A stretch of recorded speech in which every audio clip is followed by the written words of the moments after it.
ओम नमो भगवते वासुदेवाय। ओम नमो भगवते वासुदेवाय। ओम भगवते वासुदेवाय। नारायणं नमस्कृत्य नरं चैव नरोत्तमं देवीं सरस्वतीं व्यासं ततो जयमुदीरयेत्। नष्टप्रायेषु भद्रेषु नित्यं भागवत सेवया भगवती उत्तमश्लोके भक्तिर्भवति नैष्ठिकी। कृष्णाय वासुदेवाय देवकी नंदनाय च नन्दगोपकुमाराय गोविन्दाय नमो नमः। ओम ज्ञानतिमिरान्धस्य ज्ञानाञ्जनशलाकया चक्षुरुन्मिलितं येन तस्मै श्रीगुरवे नमः। श्रीचैतन्यमनोभीष्टं स्थापितं येन भूतले स्वयं रूपः कदा मह्यं ददाति सुपदान्तिकम्। वन्देऽहं श्रीगुरोः श्रीयुतापदकमलं वैष्णवांश्च श्रीरूपं सागरजातं सहगणा रघुनाथान्वितं तं सजीवं साद्वैतं सावधूतं परिजनासहितं कृष्णचैतन्यदेवं श्रीराधाकृष्णपादान् सहगणललिता श्रीविशाखान्वितांश्च। हे कृष्ण करुणा सिंधु दीनबंधु जगतपते गोपेशा गोपिका कांत राधाकांत नमोस्तुते तप्त कांचन गौरांगी राधे वृंदावनेश्वरी शुभानुसुते देवी प्रणमामि हरिप्रिये। वंशकल्पतरुभ्यश्च कृपा सिन्धुभ्यैव च पतितानां पावनेभ्यो वैष्णवे। जय श्री कृष्ण चैतन्य प्रभु नित्यानंद श्री अद्वैत गदाधर शिवासादि गौरभक्तवृंद। हरे कृष्ण कृष्ण कृष्ण हरे हरे, हरे राम राम राम हरे हरे। पादाय कृष्ण प्रेष्ठाय भूतले श्रीमते राधानाथ स्वामी कृष्ण प्रेष्ठाय भूतले श्रीमते भक्ति वेदांत स्वामी नामने नमस्ते सारस्वती देवी गौरवाणी प्रचारिणे कम करोति वाचालं पङ्गुं लङ्घयते गिरिं यत्कृपातमहं श्री गुरुं दीनतारणं परमानंद माधवं श्री चैतन्य ईश्वर। हरे Krishna. Thank you very much for joining. We are continuing the discussion of the seventh chapter of the eighth canto of the Srimad Bhagavad, chapter on the Samudra Manthan. And this chapter is especially devoted to the glorification of Lord Shiva. In fact, the chapter is entitled Lord Shiva Saves the Universe by Drinking Poison. It's very, very beautiful and instructive pastime from the Samudra Manthan Leela. We covered roughly half the chapter in the previous class of how the Devatas and the Asuras, under the directions of the Supreme Lord, took up the task of the churning of the milk ocean. The churning rod was the Mandara mountain.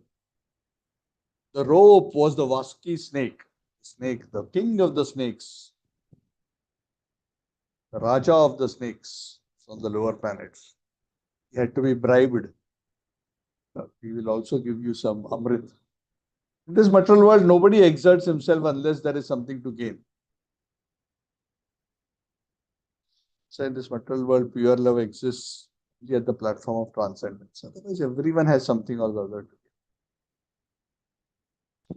Of course, with very close relations, the selfishness is lesser, but it is never absent.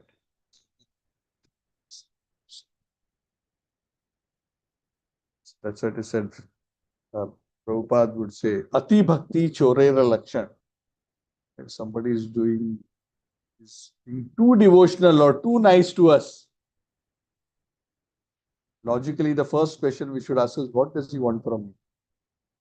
Or what is he trying to pretend to be? There is some motivation, something there. Somebody is too nice means it's a problem.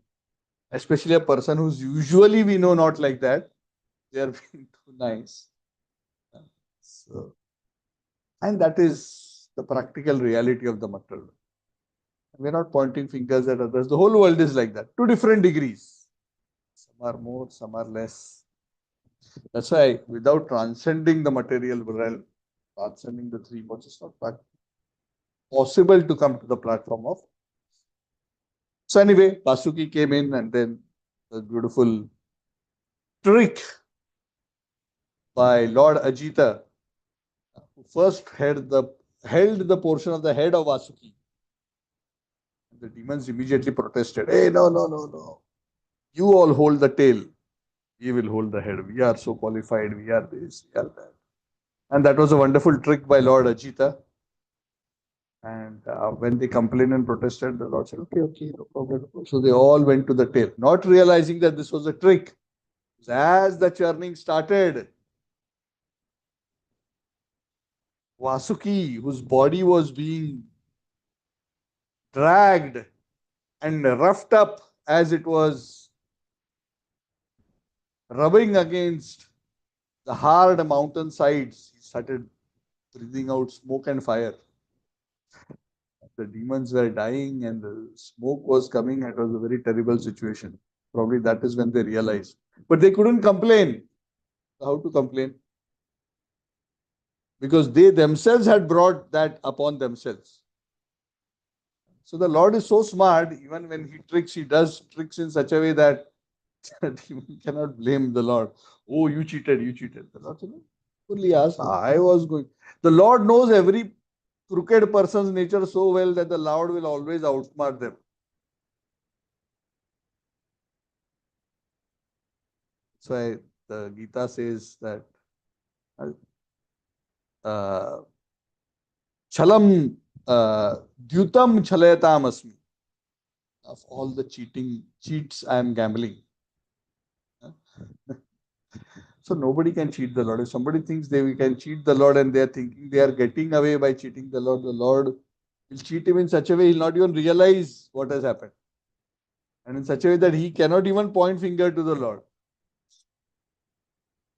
Nobody should mess with him. Anyway, so Lord Ajita tricked them like this. They realized it was too late, but what to do?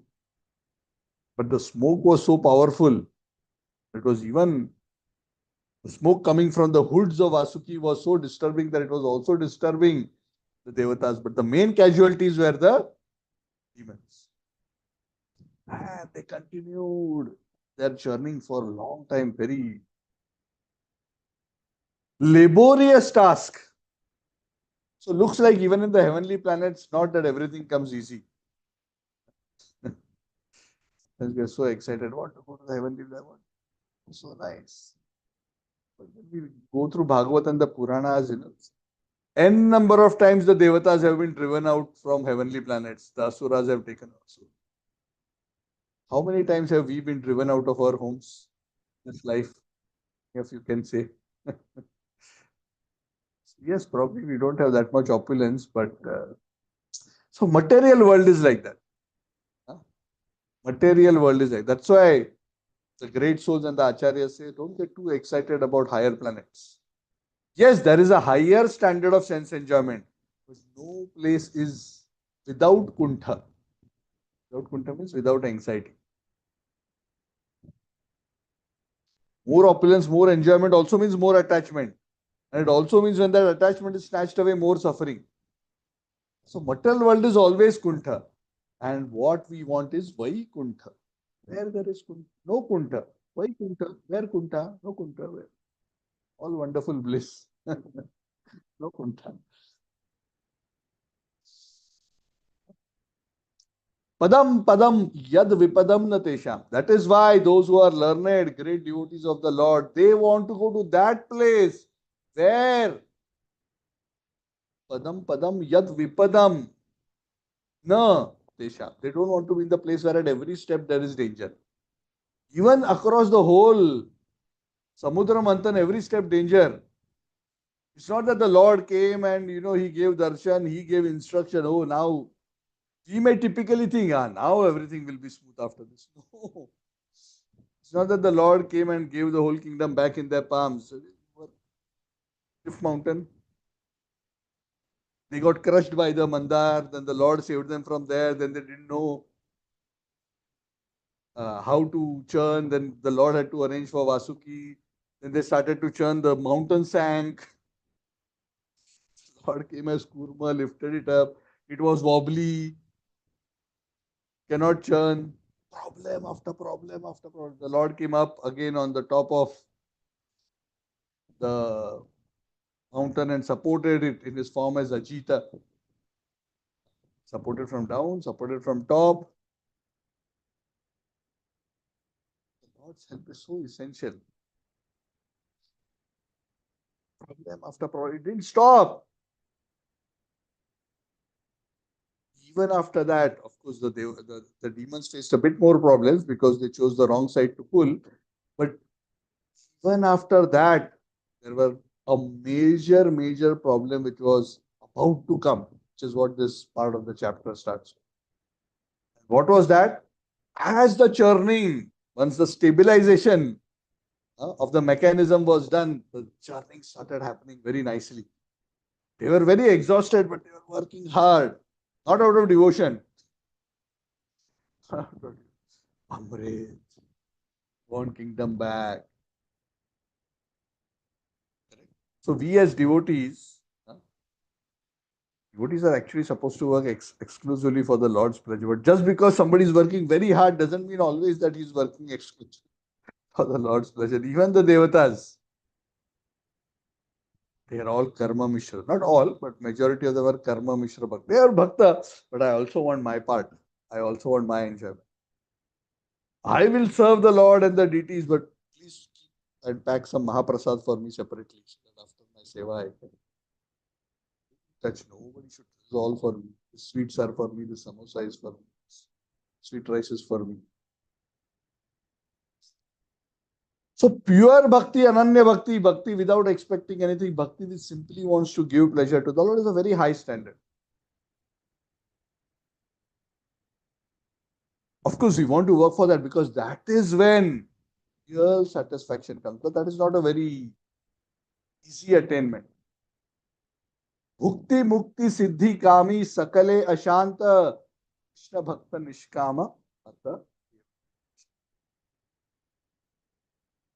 People think that by being self-interested, selfish in a material sense, they will be happy. But actually, it is counterintuitive. Truth is the other way around. Those who want bhukti, mukti or siddhi, they are always in anxiety because they want. And want, the result is never in our control. We are dependent. We struggles to go through, then the result may come, may not come. Even if it comes, it may go, be taken away. We are asked to protect it, take care of it. There's no material attainment which is having got once never goes away.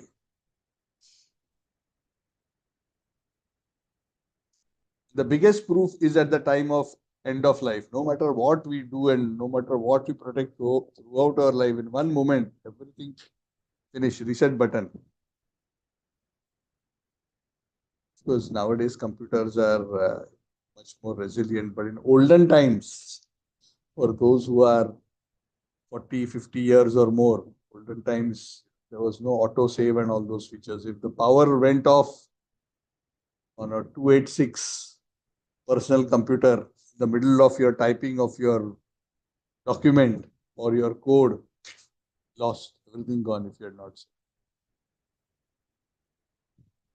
All lost. And you have to start all over again. So at the end of life is like a reset. All your attainments, I'm talking about, of course, karma will continue to be calculated and devotional service will remain eternal.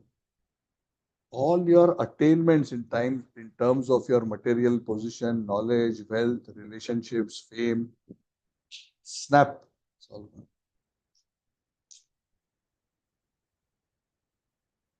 Anyway, so after the stabilization, coming back to the story, as they were churning with great vigor, the whole ocean was getting disturbed. The whales and the timingala and all the other aquatic animals were getting disturbed.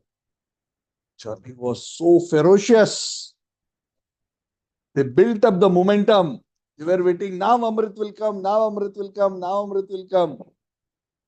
Instead of the Amrit coming, the first thing that came out from the ocean after the churning was the poison. Halal. intensely powerful poison. Very, very big calamity. That poison, concentrated poison was so powerful. Just the fumes of that poison was killing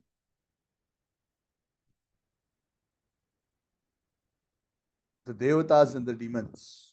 Very, very powerful poison. That poison was known as Kalakuta, or sometimes is also known as Halahala, the most powerful of all poisons.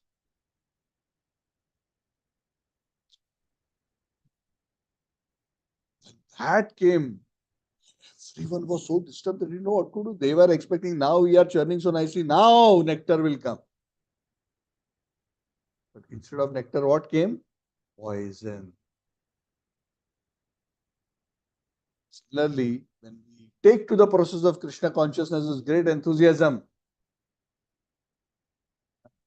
Krishna consciousness is a process of churning of the heart. Hare Krishna, Hare Krishna, Krishna Krishna, Hare Hare, Hare Rama, Ram Rama, Hare Hare. We are expecting now the nectar of prema will come out. But instead, what comes out? First, the nectar doesn't come out. First, the poison comes out. The anarthas, which are covering up our prema, the anarthas which have settled in our hearts since time immemorial, they become unsettled and they start coming out first. Great acharyas have explained that sometimes it becomes bewildering for the sadhaka. Before becoming a devotee, I was not feeling so agitated in my mind. Now, when I'm chanting the holy name, why? These thoughts of greed and lust are coming more. This is the opposite effect. I was thinking that, this will cure me, but this seems to be aggravating the disease. But no, it may seem at an external level initially like that. One has to continue the journey. Just like even when we churn other items, including even churning to get butter, initially the impurities come up. And one has to still continue. Then slowly, slowly the butter will start floating. These have to be removed and the butter has to be taken out.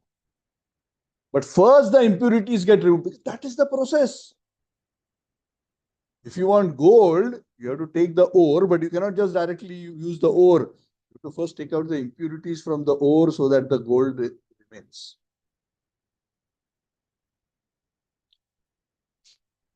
So initially this poison came, the devatas, and it started spreading in all directions. And they all felt so scared, so afraid. They didn't know what to do. And Lord Vishnu hinted, even though it's not mentioned explicitly here, Lord Vishnu hinted. Let's go there. Where is there? Lord Shiva. The Bhagavatam says, Lord Vishnu obviously is competent to say all this while he has only been saving, right? Including the dying devatas he has revived. The sunken mandar he has. Is it difficult for Lord Vishnu to take care of the poison? Lord Vishnu wanted to glorify Lord Shiva. Actually, this is a maintenance function in one sense. Lord Vishnu would have, it's a typical Vishnu domain, isn't it? Poison came in. Poison is like an asura. It came to disturb a situation. It's a maintenance department job. But Lord Vishnu wanted to make an exception, to glorify. He said, so many things I have done. I want Lord Shiva's glories also to expand. So the Lord's nature is like that. Of course, Lord Shiva is not just an ordinary devotee. He's Maheshwar. He's an incarnation of the Lord. And both Lord Hari and Hara are always in a competition, glorify each other. There are even stories in scriptures where they'll go and visit each other. Two couples, Lord Shiva Parvati and Lakshmi and Narayan. There's a ghost story. Lakshmi Narayan went for lunch to Kailash and met with Shiva and Parvati. So they have these kind of loving relationships. Anyway, so they also both love each other and they are always glorifying each other. And you will find this across the scriptures. Lord Shiva glorifying Lord Vishnu says Lord Shiva. Of course, in our parampara, we understand that Shiva is a guna avatar. He's an incarnation of the Lord. But still, he's not a jiva. So sometimes he's given the respect like that of the Supreme Person.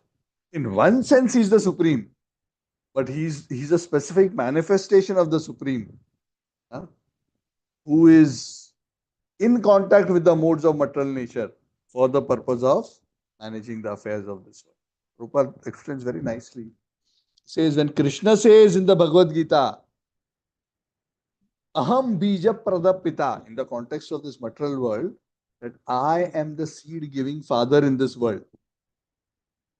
That father aspect, because to produce children, the father and the mother have to come together, right? Which means Prakriti and Purusha have to come together, then only manifestation will happen. So that Purusha is Shiva, because that Shiva comes in contact with Prakriti for the manifestation of this world. Bija Pradapata, he is referring to Vishnu becomes Shiva to become the Bija Pradapita. That's why very commonly you will find across scriptures, Shiva and Parvati are referred to as the father and mother. In fact, Durga is often referred to as Jagadamba, the mother of the universe. Amba Devi. So Narayan and Lakshmi become Shiva and Parvati for the purpose of this manifestation. That's a specific form which is in which Lord Vishnu, Prabhupada explains, Lord Vishnu in contact with material nature, that tattva is known as Shiva. Kshiram yatha dadivikara vishesha yoga sanjayate nahi tatah tatagasti heto ya shambhutam api tatha samupeti karya. Govindamadi purusham. Milk transformed into yogurt. It's still milk, but it's not milk. This is a very specific. So one must be clear. One doesn't disrespect Lord Shiva. He's Maheshwara, he's the great Lord. Shaktyavesh. He's still with his own sweet will, not because he's conditioned. Out of his own sweet will, the Lord takes that form. For the purpose of Aham Bija Pradapita. Without the contact of the Supreme, the body of the universe, the universal body does not become alive. That is needed of transcendence for the manifestation of this. So that's a very interesting principle. Shambhu. So Lord Vishnu hinted and all the devatas immediately when this problem came, okay, let us go to Lord Shiva. Where is Lord Shiva? He resides in Kailas. Where is Kailas? The Kailas mountain, which is in the Himalayas, is only a replica. Means it is the actual Kailas in this material world. Of course, there's a spiritual Kailas also, which is beyond the Viraja, beyond the Brahma Jyoti, which is the Sadashiva Lok. But the Kailas in this world where Shiva, Shankar and Parvati reside is in Ilavarta Varsha. Sumeru mountain, the golden mountain on the southern side, Mount Kailas is there. The Lord Shiva and Parvati stay along with so many female attendants who are serving them. We discussed this when we discussed the fifth canto. So they all went there. Lord Shiva. They offered great respects. When somebody wants something from someone, from superior person, then people will usually become very, very humble in front of them, glorify them. It's also natural. When you want something, So Devata started glorifying Lord Shiva like anything. In fact, the next 8-10 verses are glorification of Lord Shiva by the Devatas. In fact, when we go through the glorifications, and I'm not going to go through all the prayers in detail, They glorify Lord Shiva as if he is on the level of Vishnu. You are Parabrahma, you are the Paramatma, from you only everything comes. You are the super soul, from you only everything is happening. We have come to take shelter of your lotus feet.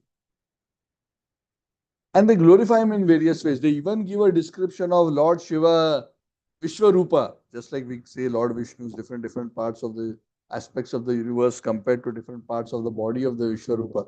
Also give that kind of a description. So, lot of description is given in terms of the Lord Shiva as the one who grants liberation, as the Paramatma, as the one who's the knower of the impersonal Brahman. Prabhupada and the Acharyas comment that Lord Shiva being a Shaktavesh avatar of the Lord sometimes is glorified as if he is the final, ultimate, original, but the Supreme Personality of God.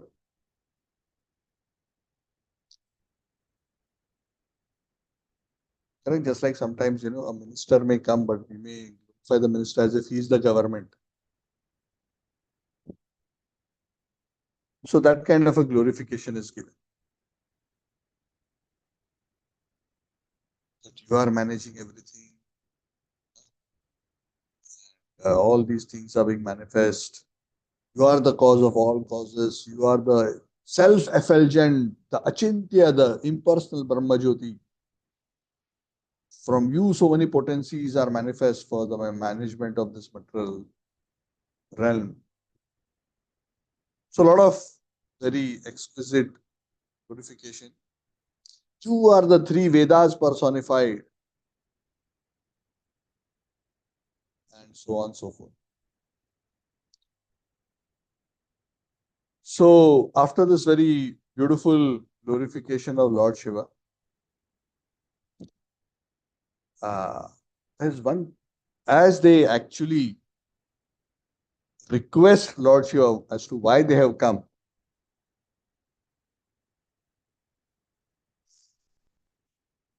They say one thing about Lord Shiva before they actually submit. Lord, you are so great, you are so great. Actually, thoroughly purified, self-satisfied sages, they are meditating on your lotus feet. People who don't quite understand your greatness, it is very easy to misunderstand your personality. Because sometimes at an external level, as Shiva, as Shankara, you act in such ways that is very bewildering for ordinary souls. You sometimes have Uma on your lap. Sometimes they may think that you are lusty. Sometimes they see you in smashan, covered with crematorium ashes, surrounded by bhutas and pishachas. They may think, oh, he is dirty, he is ferocious, they seem envious. So people may think various kinds of things, but actually such people are shameless fools. They don't understand. Actually, you are doing all this only to deliver all these lower entities. You are so great. You are never affected. You are the Lord of Maya. You are never affected by Maya. They cannot understand the activity. But we are understanding. We are praying to you. We know your true greatness. Other devatas cannot. Even Lord Brahma cannot understand your position fully. So if we cannot even understand the glory of your position, what to speak of glorifying you? Our glorification, Lord, we just glorify you in some ways, but our glorification is also nothing as compared to your real glories. You can actually understand your real identity. Lord Shiva is known as Ashutosh. Ashutosh. Very easily pleased. Generally, the reputation of Lord Vishnu is because Lord Vishnu is typically the object of worship of those who are aspiring for the supreme domain.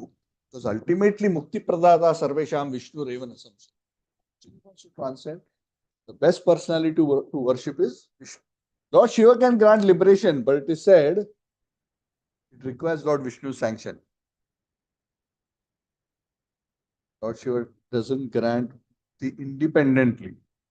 Even though many places in the scriptures is referred to as Mukti Pradada, generally, of course, if he recommends, Lord Vishnu will not withhold unless there is a specific reason. But only Vishnu is independent in granting. So Lord Shiva is easily pleased. That's why the Asuras, if they are given an option, they say, no, Baba, we'll either go to Brahma or we go to Shiva. This Vishnu, we don't want to worship. Because they know they cannot propitiate Lord Vishnu. He requires, only with through selfless devotion, Vishnu can become pleased. Very sincere. The Devatas want quick material benedictions. Shipram hi manushe loke siddhir bhavati karmacha. So you have to perform fruitive activities, including fruitive worship of the Devatas. Then you can get benedictions much more faster. So Lord Shiva is Ashutosh. For those who come for material benedictions, the Lord Shiva generally is, sometimes the acharyas explain, because Lord Shiva is so absorbed in thinking of Hari, when somebody comes and bothers him with material things, it's okay, get lost, don't disturb me, go.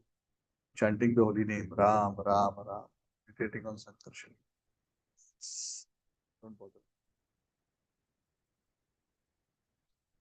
So Shiva and Parvati are especially famous in this material world for quick granting of material benedictions. Lord Vishnu, his reputation is very careful granting material benedictions. Why? Because he will not grant those benedictions which will cause his devotee to get further entangled in this material world. Lord Vishnu is very careful. So Lord Vishnu is very careful to consider the ultimate benefit, not prayas, but shreyas, the ultimate benefit of the devotee. That is Lord Vishnu's character. But that's what also makes him unpopular. All the more so Krishna. Krishna is going 2 steps further. Krishna will say, Yasyaham anugrinnami harishye tad dhanam shani. So Krishna is unpopular amongst the materialists. To him, you worship him, he'll take away everything from you. But they don't tell the second half of the line or the story, that the Lord will take away everything which is inauspicious and finally give himself to the devotee. Not simply taking, he is replacing it with himself. And one who has the Lord has everything for eternity. So those who are men of small minds, they get attracted to this temporary glimmer of the mantra. Anyway, so Lord Shiva is Ashutosh, generally for those who come to him. So Shukadev Goswami says, when Lord Shiva saw all these living entities so disturbed by the poison which was spreading, and they came to him, he felt compassion, thought he must help. Parvati was sitting next to him. I know what I need to do. But if I suddenly go and do it, my wife will be very shocked. She may be very upset. Because Lord Shiva is already thinking of drinking the poison. So no wife will like that, my husband is going and drinking the poison. Save somebody else from the poison. So Lord Shiva told Bhavani, my dear Bhavani, just see how troubled these living entities are because of this poison which has come from the Samudra Manthan. And what to do? They have come to me for shelter, so I have to give them protection. They have taken shelter of me. How can I not? It is the duty of the master to protect the dependents. Materialistic people who are bewildered by Maya energy, which is you, they fight with each other and they are envious and they are thinking about their own selfishness. The nature of devotees is not like that. Nature of devotees is always to risk their own life to help others. Because this act of poison drinking is a risk. So he is preparing the background before he tells Bhavani what he's about to do. And above all, oh Bhavani, my dear wife, when one undertakes these kind of risks for the sake of others, for the welfare of others, Supreme Lord Hari becomes very pleased. When Hari is pleased, I am also pleased. All the devatas, because Hari is the root of all existence. Everyone is pleased. Therefore, understanding all this, let me drink the poison and finish this matter. See, it's been so much trouble. Let them be happy. That will be a little bit inconvenience for me, but you know me, I can handle it. So, Shukdev Goswami says, after Lord Shiva sought the permission of Bhavani. So, even Lord Shiva has to take Bhavani's permissions. So, this is a part of healthy husband-wife relationship. So, it's good to consult. Husband consults wife, wife consults husband. It's good in both directions. Because they are meant to complement each other, help each other. And Parvati, knowing the capacity of Lord Shiva, she's also the mother, she's also compassionate. All living entities. He said, Lord Shiva. Shiva means auspicious. Shiva in this material world is auspicious. And Shiva in the spiritual realm is Sada Shiva. Always auspicious. In this material world, actually, Lord Shiva is anyway always auspicious, but that form is even more especially auspicious because in that position, Lord Shiva is never connected with the material energy. In Sada Shiva form. Karpura Gauram Karunavataram.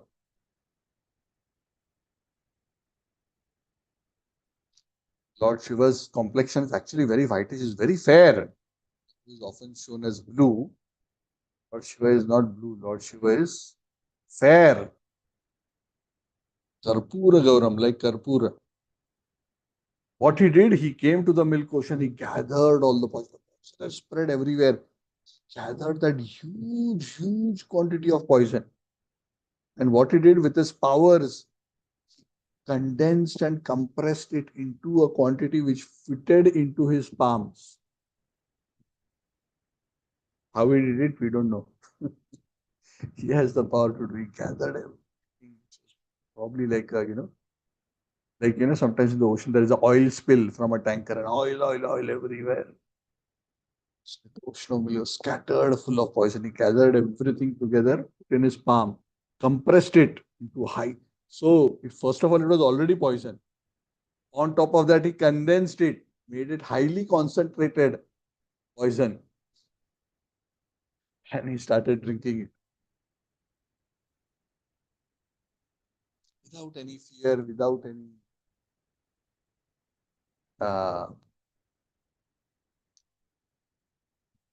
worry, without sweat, as they say. Great compassion. Practically all of it, he just drank it all. It is said as the poison was going in down the throat of Lord Shiva, it is said Parvati, it is not mentioned here in this verse, elsewhere in the Purana, it said Parvati did not want the poison to go in. So what she did, as the poison came here, she held Lord Shiva's throat and she arrested the poison here in the Lord's throat, Lord Shiva's throat. It is not that Lord Shiva couldn't have digested the poison, but there was a reason. He said that poison, the Bhagavatam describes, became so envious that Lord Shiva took him away from that particular situation. He said that he made, as if in defamation, the Bhagavad says, the poison made a mark on the throat of Lord Shiva, a blue line on the neck of Lord Shiva, signifying the poisonous effect of the poison on his throat. And Lord Shiva accepted that. That line, that blue line on Lord Shiva's neck, Bhagavatam says, has now become an ornament of Lord Shiva. He has become famous as Neelakantha. Anytime anybody will see Lord Shiva, they'll see that blue line. What does that blue line signify? Signifies Lord Shiva's intense compassion. It reminds every time. That's why it's an ornament. What is an ornament? Lord Shiva, does he wear ornaments? The ornaments of a great soul are his divine transcendental qualities. This is the divine transcendental quality of Lord Shiva, compassionate. What kind of compassion? Willing to risk himself for the sake of helping others. It's a very beautiful verse in the Bhagavatam where Shukadev Goswami says, Tapyante loka tapena sadhava prayasho janaha paramaradhanam tadhi purushasya akhilatmanaha. Tapyante loka tapena. That saintly people, sadhava prayaso janaha. That great saintly people almost always undergo great trouble and suffering for themselves for the cause of welfare of others. Parama aradhanam tadhi purushasya akhilatmana. There is no greater worship of the Supreme Lord other than undergoing suffering for the cause of lifting and helping the. That's the height of selflessness. The Lordship is glorified. His Bluish mark is glorifying. He has become eternally glorified as Neelakantha. And that blue is visible because actually Lord Shiva is very fair. The blue mark is very distinctly visible. It has become like an ornament. So just like Lord Vishnu's chest, there is a silver hair or a silver streak, signifies Lakshmi Devi, the Srivatsa mark. Lord Shiva, there is this mark, Neelakantha. Prabhupada very nicely explains that if somebody wants to be quickly recognized by the Supreme Lord, then one should act in such a way that he works hard and undergoes inconveniences to save others and give them Krishna consciousness. Ya idam paramam guhyam mad bhakte shovidasyati bhakti mayim param kritva ame vaishyati. Nacha tasman manusheshu kaschin me priya krittama. There is no one in this world, Krishna says in the Bhagavad Gita, is more dear to me than he who explains this supreme secret to others. And explaining the supreme secret to others is not simply about sitting and giving a class. To help conditioned souls become devotees, remain devotees, continue to keep them enthused in Krishna consciousness. All this in the material world is hard labor. It requires a lot of tolerance, lot of undergoing of inconvenience. When the Supreme Lord sees his devotees acting in such a selfless manner, undergo all these inconveniences for delivering his message, God becomes very, very pleased. Because there is no greater gain than gain of spiritual realization for the living entities who are suffering in this world. That's the highest gift. Tasyaiva heto prayate tako vido na labhyate yad brahmatam uparyadha. One should endeavor for that goal which is not obtained in this material world, no matter how high or low one goes across the material world. Ah, Brahma Bhuvana Loka. What is that gain? Krishna consciousness. Because only when one becomes Krishna conscious, one gives away the exploitative tendency to enjoy material nature and surrenders in pure love to the Supreme Lord. Tesham nityabhyuktanam yogaksham. Lord will deliver them and give them all perfection. The Lord appreciates this quality so much amongst devotees. So Lord Shiva is so dear. And so are those devotees who follow his example and also undergo inconvenience to help others. It's not easy. Sometimes it seems, those who take significant responsibility on behalf of the Guru Parampara to preach. It's not just about giving classes. Sometimes we just see, oh, they are getting garland. They get so much headache, so much trouble. So many times they do so much for others, but rather than appreciating, we see only some people who appreciate. We don't know so many who still criticize, so many who blaspheme, so many. Those who are great souls, they overlook all these inconveniences. Even if they are criticized and blasphemed, they do not wish ill those who are wanting curse them and harm them. Because your duty knows that they are conditioned, they cannot understand what is good for them. Nate viduhu swarthagatim hi Vishnu durashaya ye bahira. It's my service that devotee thinks. Tolerate all this and give them Krishna consciousness. I'm just remembering today only in the WhatsApp group I saw this very beautiful message. His Holiness Jayapataka Maharaj. He was saying in that mood, there are devotees who may be criticizing me and committing offenses against me, but I am praying to Krishna now. I forgive all of them. I don't want to hold anything against any of them. I'm forgiving. Because the great devotees also know that they accept offense. It will be to the detriment of the conditions. So sometimes devotees are so frustrated.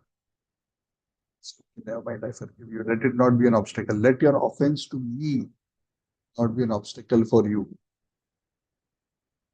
My happiness is in your going back to God. That you are bad to me, I will overlook. These are the qualities of the great souls.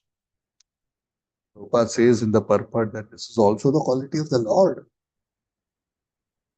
यदा यदा हि धर्मस्य ग्लानिर्भवति Bharat अभ्युत्थानमधर्मस्य तदात्मानं सृजाम्यहम्. I will come down again and again and again. Why? परित्राणाय साधूनां विनाशाय च दुष्कृतां धर्म संस्थापनार्थाय संभवामि युगे युगे. Do you think when the Lord comes also everybody is all nice to him? No.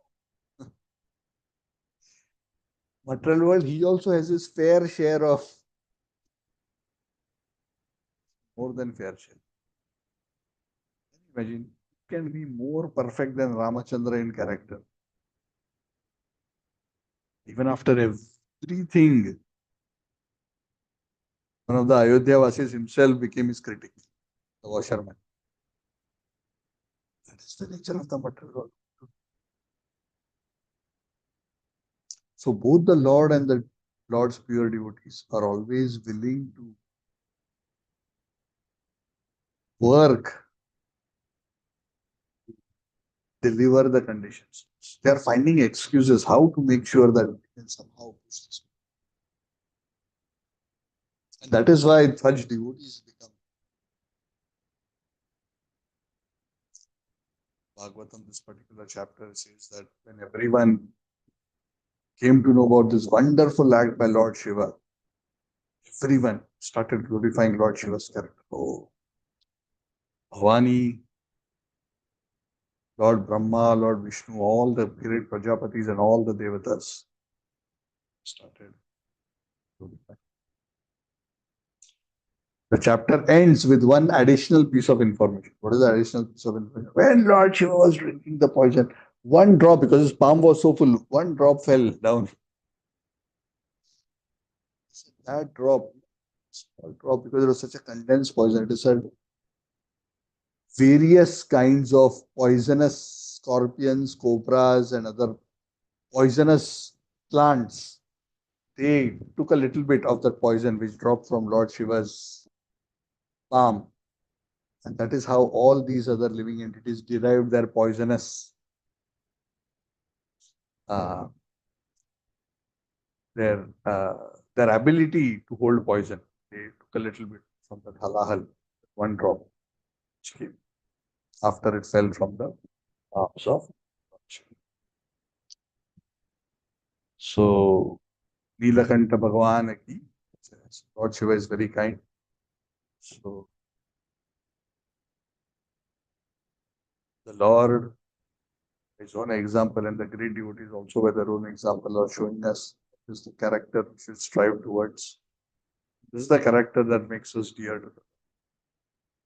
So, selflessness is the real selfishness. Hey, vidhu swartha gatim kirish. Not easy, because that result doesn't come like the way results one gets one if one worships Shankar and Bhavani for material benefits. That result comes. That's why people are excited. Oh, I asked for this, I got it. They don't think that that caused other problems for me. They are not intelligent enough to understand. Those who are devotees. What was that verse? Prayate kovido. Those who are intelligent don't, don't hanker after these kind of benedictions.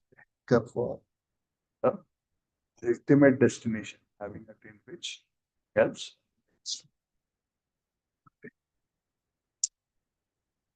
Thank you very much. I will stop here.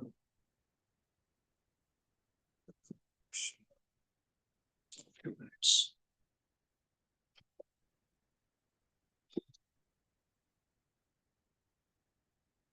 Jai. So thank you very much for attending, listening. So I will see you again next Saturday. So we have completed chapter 7. Pastime hasn't concluded. One more obstacle has been averted, the form of halahal. But now good time is coming. So it's like this, when devotees, despite all troubles, they continue to chant, even though poison comes out. They continue to chant. And should not give up. And one remains faithful through all difficult situations, remaining in the association of devotees, chanting the holy name, reading Bhagavatam, remaining grateful, remaining humble, rendering service, then the nectar will come.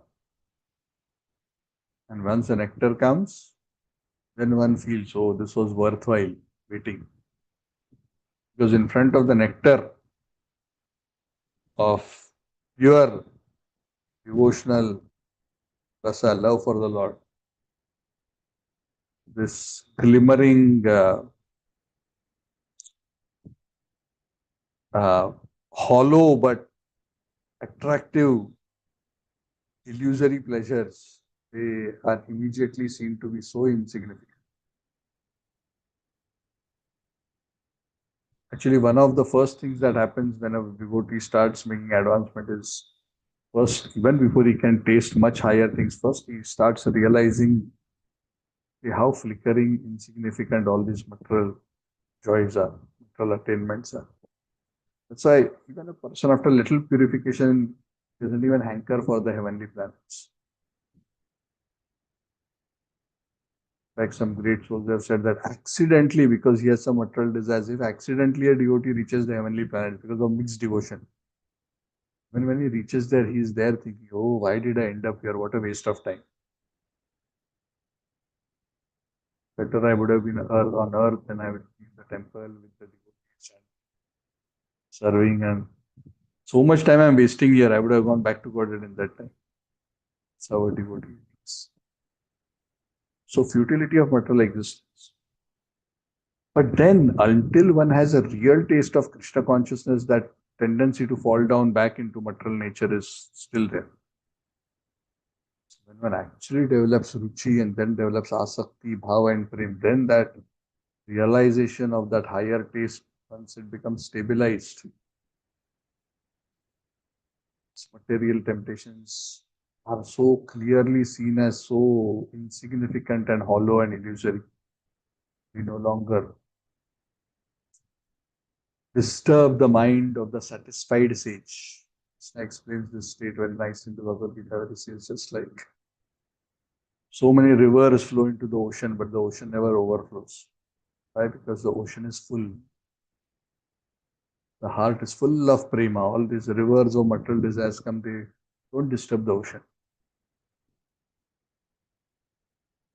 So why the rivers are coming into the ocean? Because as long as we have the material body and the material mind, all these demands of the body and the mind will continue to. Because that is the nature. This body is made in such a way, is made of the modes. This body is still the reservoir of so many past impressions. But those who have a deep appreciation and realization of the higher taste of Krishna consciousness, then even when these things, thoughts and attractions come, they don't indulge in it because they know, dukkha yonaya eva. Just an illusory thought. If I pursue this, it will cause misery only to me. So satisfied in this pure devotion, remaining in the shelter and the lotus feet of Radha Gopinath, of Jagannath, Baldev, Subhadra, Sai Gaurachandra. These things I don't want. So that fixed devotion will come with a higher taste. But the point is, journey has to continue through this whole journey until the Amrita comes out and until the Amrita is drunk. Until that time, anytime we can die. We are not careful. Die meaning die spiritually. I mean, we are not careful. Okay, thank you very much. Srila Prabhupada ki jai, Grantarashram Bhagavatam. Thank you, Prabhuji. Thank you, everyone. Thank you, Prabhuji. Thank you, Prabhu. Hare Krishna. Thank you. Thank you, everyone. Hare Krishna, Prabhu. Thank you, Prabhu. Thank you, Hare Mataji. Krishna, Prabhuji. Thank you.